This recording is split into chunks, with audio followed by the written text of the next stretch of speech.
Welcome back, truth seekers and wisdom walkers. If you've ever looked at the world and asked, where is the justice in all of this? Then today's episode is for you. If you've ever been wronged, hurt, betrayed, and wondered if those who caused your pain will ever face consequences, you're not alone. And if you've ever done something you regret and feared it would follow you forever, this conversation might change your life. Today, we are diving into one of the most powerful, misunderstood, and emotionally charged teachings in all of Buddhism, karmic justice. The question we're exploring is deep, urgent, and time. Is karmic justice real or just a spiritual myth? For centuries, people have believed that what goes around comes around, that the universe has a built-in system of accountability. But does it? Is karma really a cosmic scoreboard? Is karmic justice a moral law of the universe, or is it a comforting illusion? Let's find out. Let's go beneath the surface. Let's get honest. Let's get real. Let's begin with a paradox. In Buddhist philosophy, karma is not punishment. Karma is not divine retribution. Karma is not revenge from the universe. So how can there be karmic justice? To answer that, we first need to understand what karma actually is. Karma, in Buddhism, is intentional action. It's not just what you do, it's why you do it. The root of the word karma is kri, which means to do or to make.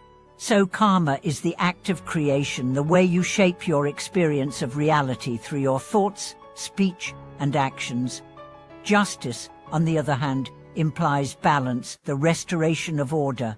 So karmic justice means that our actions create consequences that, over time, bring balance back to the system internally and externally. But here's the catch: karmic justice doesn't always lurk the way we expect. It's not tit for tat, it's not always fast, and it rarely comes in the form of direct revenge. Let's explore a story that brings this to life. In the early teachings, there's the tale of a monk named Moggallana, a deeply enlightened disciple of the Buddha, known for his supernatural abilities. But even he was not exempt from karmic consequences. In a past life, Moggallana had committed great violence, and even though he reached high levels of awakening in his current life, he was still brutally murdered by bandits, the ripening of old karma. The Buddha did not say he was punished. He said Moggallana had exhausted his karma. Now pause with that. The law of karma operates not from a judge's bench, but from the internal mechanisms of cause and effect, like gravity, like momentum. Karmic justice is not a man in the sky watching with a clipboard. It's a mirror. And the longer you act without awareness, the more distorted your reflection becomes, until one day, it shows up so clearly you can't ignore it. Let me give you a modern story.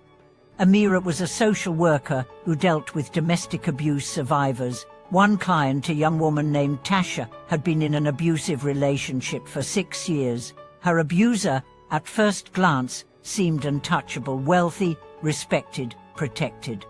Tasha felt helpless. "He'll never pay for what he did," she said. Years later, Amira ran into Tasha at a coffee shop. She was thriving, strong, vibrant, joyful.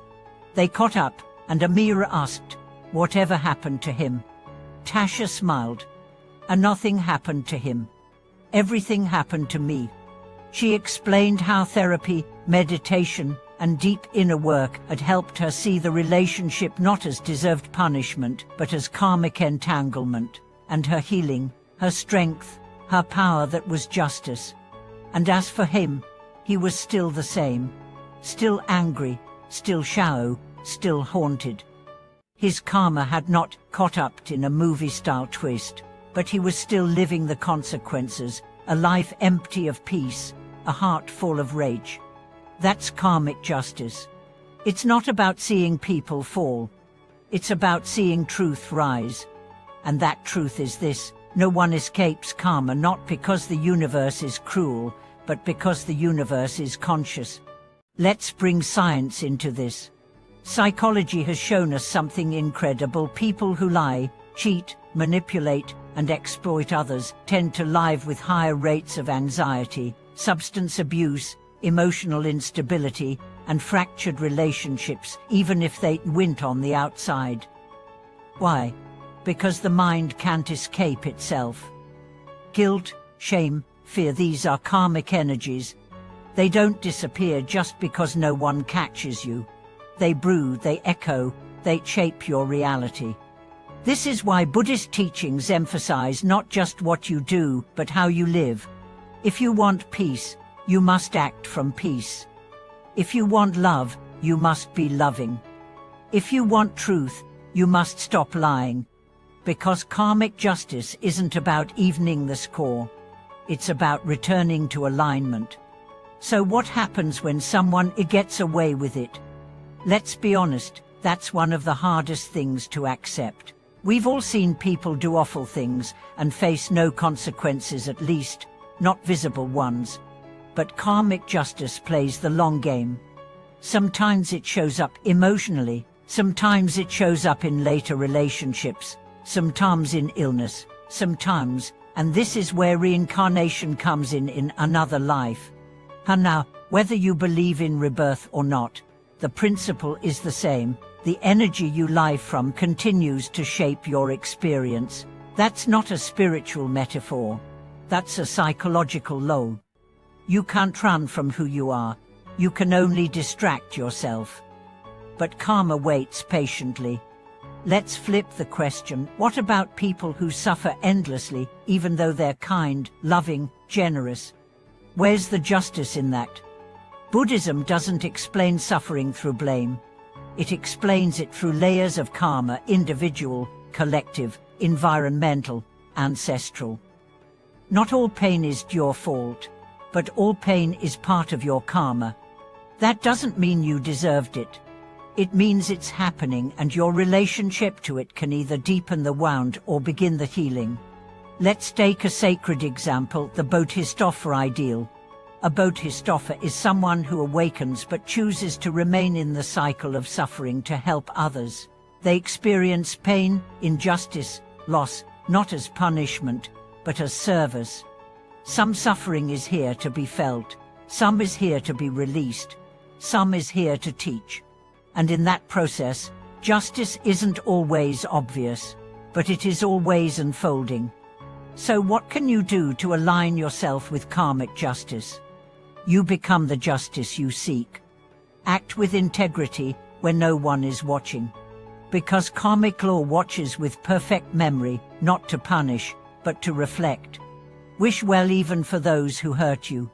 Because resentment is heavy karma and forgiveness is karmic freedom. Clean up your side of the street. Apologize, repair, release. Let go, own your impact. Trust the timing. Karma blooms in silence. You may not see the harvest, but it will grow. Focus on your vibration. Because what you send out, you sit in, not as a threat, as a truth. The Buddha said, hatred does not cease by hatred, hatred ceases by love. This is an eternal law. That's karmic justice. Not I-Fi, but energy for energy. So here's the truth. No one gets away with anything, because everything gets woven into their field. No kindness is ever lost, because love is the most enduring energy. No pain is wasted, because your healing becomes someone else's hope. And no karma is final, because awareness rewrites everything. Let me ask you now. What karma are you holding on to? What justice are you waiting for? What would happen if you became the justice you want to see? That's not giving up. That's rising up. That's the power you always had and maybe forgot. Thank you for being here. For remembering that karma isn't punishment, it's practice. It's not a debt, it's a dance. Share your thoughts. What experiences have you had with karmic justice, seen or unseen? Drop them in the comments. Let's keep the conversation alive. And as always, subscribe, like, and support this channel. Every click is energy, every message is karma, and we are creating something beautiful together.